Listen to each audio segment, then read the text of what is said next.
Presentation? You are good to go. Okay, perfect. Hi everyone. I am Amanda Minear. I am the principal at Alpha Hart Lewis Elementary in Columbia, Missouri, and I am always excited to get to present with Chris Drury.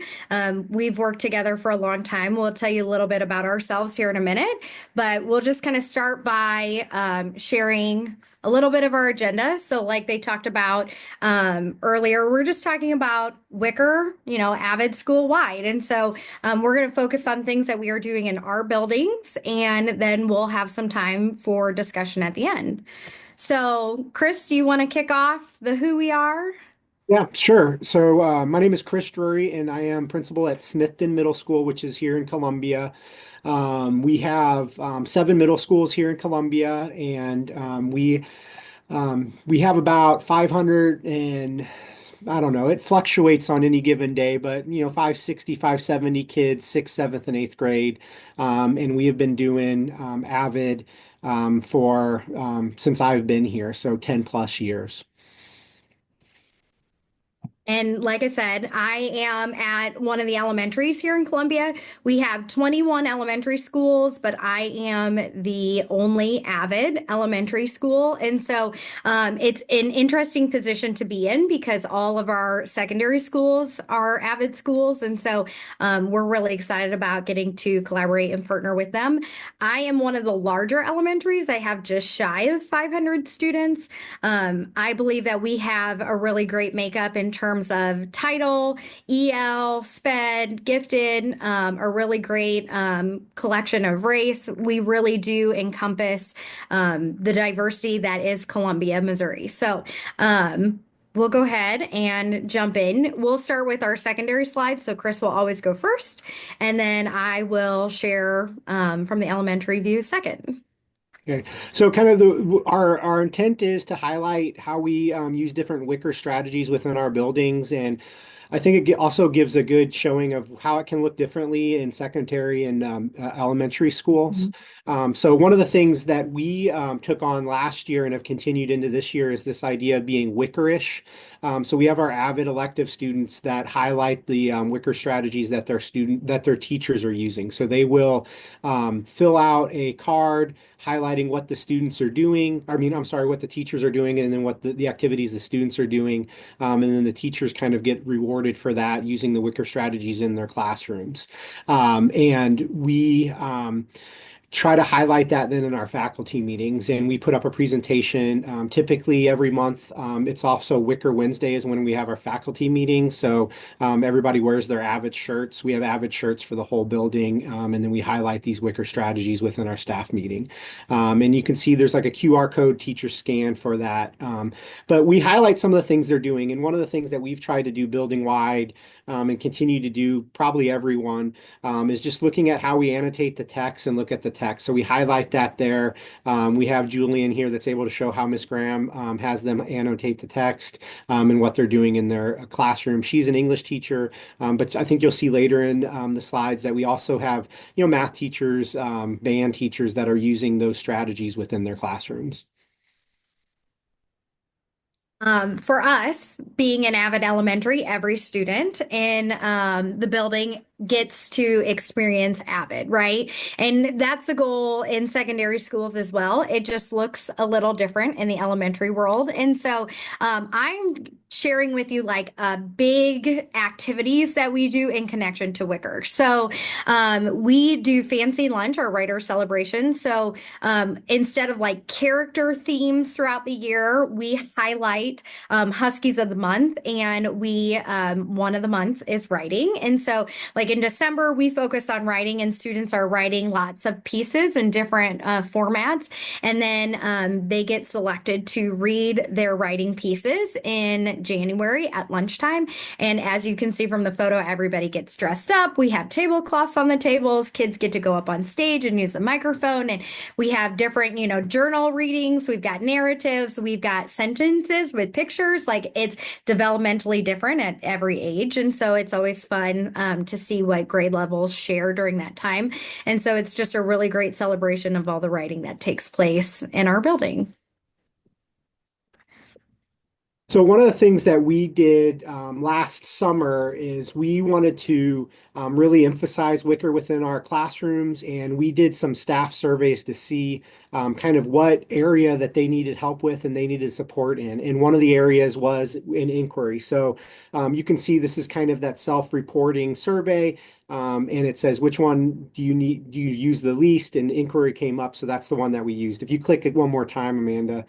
I think that'll go away, maybe. All right. So what we have done is our AVID coordinator goes in with our instructional mentor to grade level meetings, and she tries to highlight how they can use inquiry within their classroom. So this is just a little slide that she would put up and kind of talk through examples of the different rigor and inquiry levels of questioning that they can use, just to kind of give them some examples and have them talking about it as a grade level team on what they could do differently and how they can kind of jump it up another level and increase the rigor.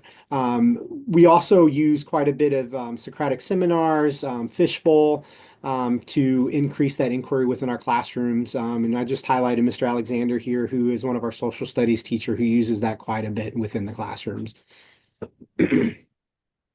So inquiry in the elementary world, we've got what started, we call it AVID Academy, and it started as a way to introduce our community to what is AVID. And so it's transformed in the last couple of years to a career fair for our students. And so families come in the morning, the community, and it's the biggest community activity. We invite our entire central office, our principals from our secondary schools, their instructional mentors, their AVID coordinators and teachers, families, the news, everybody. We have everyone come out, and our students this year presented on a profession that they are interested in the future, and they had to do some research and outline what it takes to be able to complete that profession or to be successful in that.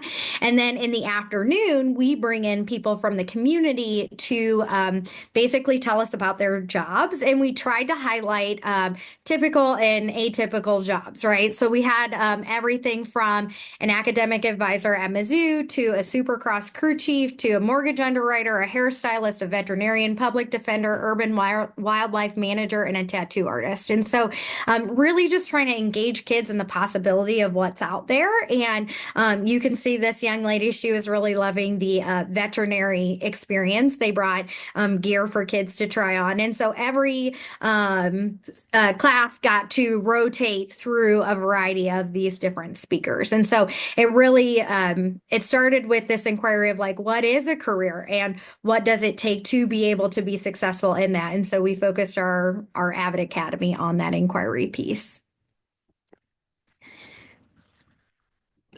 All right, so here we go with collaboration. I love this quote. Miss Elliott gave us the opportunity to collaborate. So this is highlighting some collaboration going on in classrooms. Our math department has done a lot of work on building thinking classrooms and using vertical spaces to increase discourse and engagement and that collaboration piece. Outside of the classroom, our AVID elective, every year we do some kind of community service project, and that's one that is totally put on and created by our AVID elective students. So that's a big collaboration piece, learning how to work together and implement those ideas that they've come up with. What we've done the last several years is we paired that service project with a college visit. So we went to Moberly Area Community College for part of our day, and then went to the food bank and helped bag some food and some buddy packs for students or for fellow students, and made it kind of all part of that big field trip. I think it was good for them to kind of pair those two things together. In the past, we have gone to different foster care programs, created personal hygiene packs for those students. We've also done clothes drives, but we're lucky here in Columbia because we have a lot of universities and colleges that we can go to. So it's easy for us to kind of pair a community service component with that afternoon college visit, so that they're seeing that what lies ahead of them, but they're also serving their community along the way. So one of the things that we start every year off with is pairing up AVID buddies. And so we do K3, 1, 4, 2, 5, and we use them in a variety of different ways. And so we have a weekly lesson, and the weekly lesson revolves around something with equity. So, in terms of like Women's History Month or Black History Month or different heritage months and big holidays and things like that. So, we have this equity lesson, but we are using AVID strategies specifically in those lessons. And so, it's a great way for teachers to try new strategies in a safe space. And so, that way they can pick up like, ooh, my class really liked this strategy, so I'm going to continue to incorporate it in other lessons. Or like, ooh, that was a really big flop for this group of kids this year, so I'm not going to use those in other lessons. And so we love doing that. And often during those lessons, we are having them in conjunction with our AVID buddies. So they're in the same space. There's usually some kind of activity together.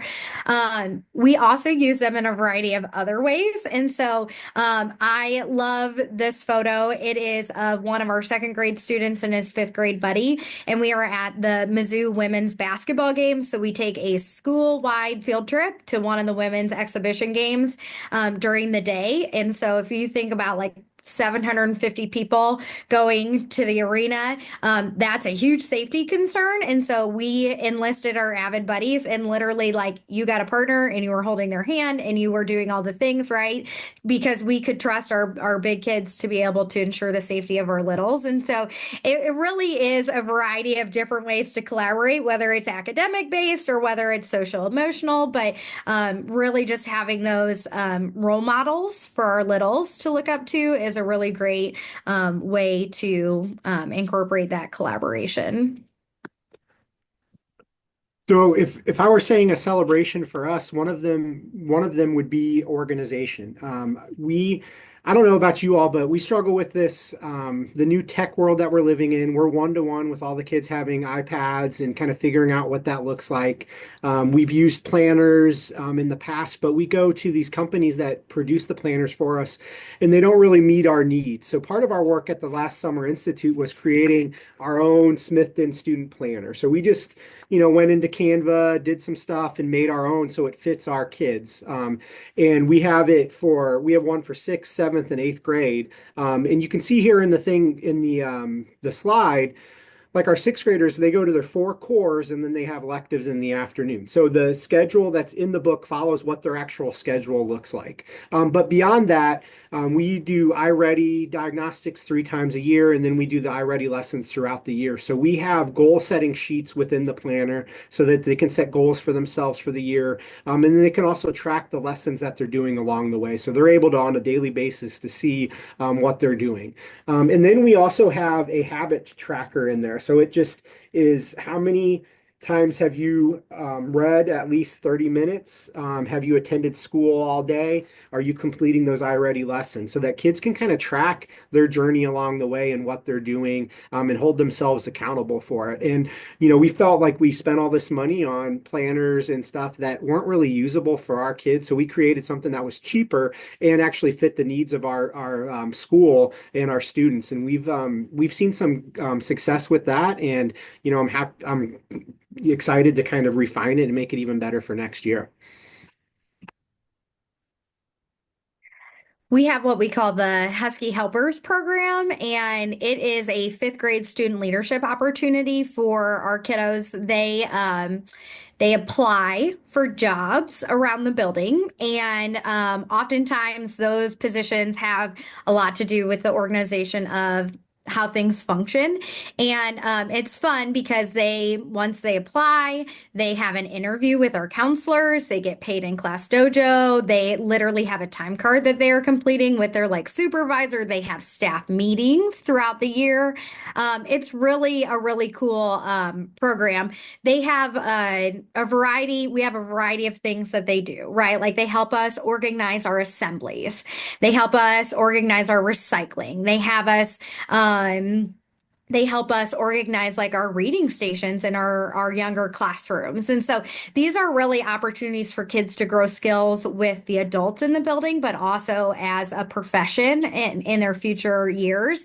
And we try to partner as much as we can with organizations outside in the community. So for example, the city recycling always comes in and works with our recycling program, and we always add one thing to the program. So this last year, last year, we were talking about like what can be recycled in terms of paper and cardboard. So cardboard was new to us. And so it's always surprising to kids like what can't be recycled. And then this year we've added cans. And so aluminum cans and plastic bottles. And so they came in and they did a piece on that. And we had to set up a whole new system. And so really our kids help us with the organization of the building a lot. And so again, we do a lot of similar things to what Chris mentioned they're doing at the middle school. We're very excited. We're stealing their planner idea. So thank you, Smithton Middle School, for that. But we are also talking like big picture things. And when I say we had 47 fifth graders apply for a job, and we had to find a job for 47 fifth graders because we want them to have ownership and we want them to have pride in their school and the work that they do. Like we have 47 jobs for fifth graders that happen every week at least once. And so we've got a really great school community that bought into that organizational system to help give kids that opportunity to grow their leadership skills. All right, so this slide here, I'm highlighting how reading can be used or is seen across different areas. So Miss Campbell is a math teacher and she does a lot of pre-reading with her math assignments. So they're going through that assignments, looking for what's being asked of them, marking it as needed and kind of figuring out what they need to do. And then Miss Collins is one of our band teachers and she has us she has students mark their notes, kind of mark their music along the way, just like they do in other reading classes. And that's what I love because you can walk into that band class and you'll see them have kids with pencils out, taking a moment to highlight things, what they're supposed to be doing, and what that piece of music is asking for within them. Amanda, if you click one, I have a couple to click through here. This is just an example of something that's used in a Lit Circle podcast. This is used within a social studies classroom. You click again. This is just another graphic organizer that they can use for that podcast as they plan what they're going to do and what they're going to be talking about. And then there's one more. And here's another just kind of graphic organizer that they're using to take positions on a subject and able to take what those persons' positions were and how they support it. So just different ways that they are using graphic organizers, some note catchers to kind of be active with their reading and what they're doing in their classroom. This was the first year that we implemented a school-wide one read. And so what we did is we came up with a text that fit our school theme this year. So learning is an adventure was our school theme.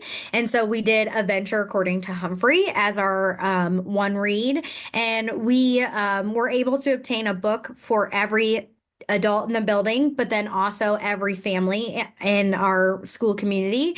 And so during conferences, we sent the book home, but we also sent activities that as families were reading chapters at home and in an order that we were reading them here at school, then they were able to complete some fun activities with their students at home with each chapter. And so leading up to the one read, we had like clues to see if kids could guess what book we were going to choose. And some kids actually did guess the book. So that was really fun.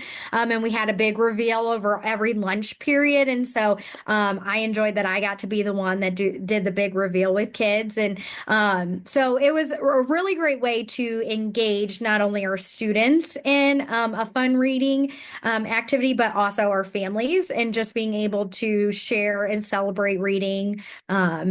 Not only school-wide, but community-wide was really fun. So we were going to incorporate that into every year in our theme. So we're excited about that. So then we're going to talk a little bit about our goals and it's the relationship to AVID and the work that we are doing. And so Chris will start with his goals for Smithton. So I think it's important, especially this time of year, to be thinking about what's going to be happening in your buildings next year. And what we found as an Avid site team and a building leadership team is we would go to Summer Institute and create goals there, but then run out of time to figure out how we are going to implement those goals. And then we're not getting back together again until August. So what we started doing is working in the spring to create goals for our site team for our Avid initiatives so that when we got together as a site team at Summer Institute, we could spend that site team time doing action steps and figuring out what we are going to do with those. That's where we developed our planners. That's where we created some of these surveys and came up with the idea of Wickerish and highlighting Wicker within teachers' classrooms. So, for us, all teachers will use scaffolding and rigorous instruction practices to demonstrate effective and intentional use of Wicker strategies. Instructional leadership team will implement, monitor, and adjust academic support structures and rigorous instructional practices. So, this is aligned with our CCI. We do surveys throughout the year, bring that back to our instructional leadership team, and look at how we can better support our teachers when it comes to these Wicker strategies. And there's just a question there that's kind of an example of what we're asking, how they're implementing it in their daily practice within their classroom. So that's how we came up with inquiry being an area that we needed to have some work with, and have our instructional mentor and AVID coordinator going into those team meetings to kind of work on that and try to improve and hopefully see those surveys improve throughout the year as we go. And that's something that's been a part of our practice this year is just looking at those surveys and talking about how that leads to better PD for our staff. Um, so our goals through this school year, we talked about implementing those AVID strategies with our equity lessons during that designated building-wide time that we have scheduled. And so working on that, working on our data binders and tracking that organization through intentional resources. And so, kindergarten through fifth grade all have an AVID binder and they are all tracking similar data. It just looks different for developmental stages. And then improving our community engagement, right? And so talking specifically about that college and career readiness. Fortunately, our district has created a new position where it's workforce development. And so we've been able to work really closely with that coordinator to be able to see how we can incorporate for elementary age students with some of our partners in education. So those were kind of our big goals for this year. We are currently working on an articulation guide to scaffold what Wicker looks like at those different ages. And we're starting right now with that organization piece. And so what does that look like for our binders, for our classrooms, for our materials, all of those different things, because kindergarten looks very different than fifth grade. And so the other thing that we just decided this week in our leadership team, so we have an AVID site team, and then we have our building leadership team, and some of those members they cross. And because we have a couple of other committees that leadership is also part of.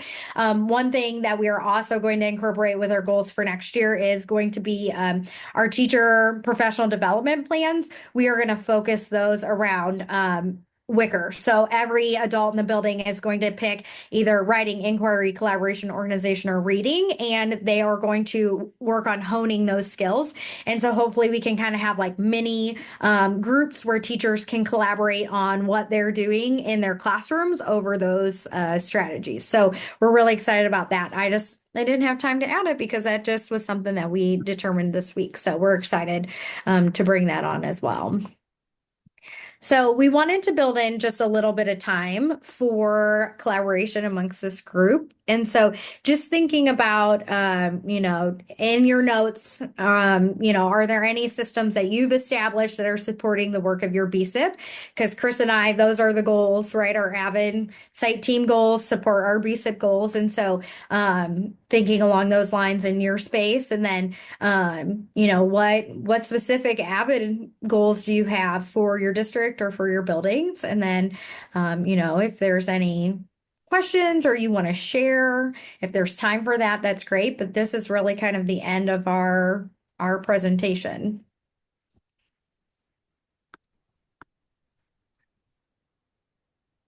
That was so great, Amanda and Chris. I don't know if people are going to be dropping things in the chat. We definitely want to give some people some space to do a little processing and maybe come back with a question in a minute.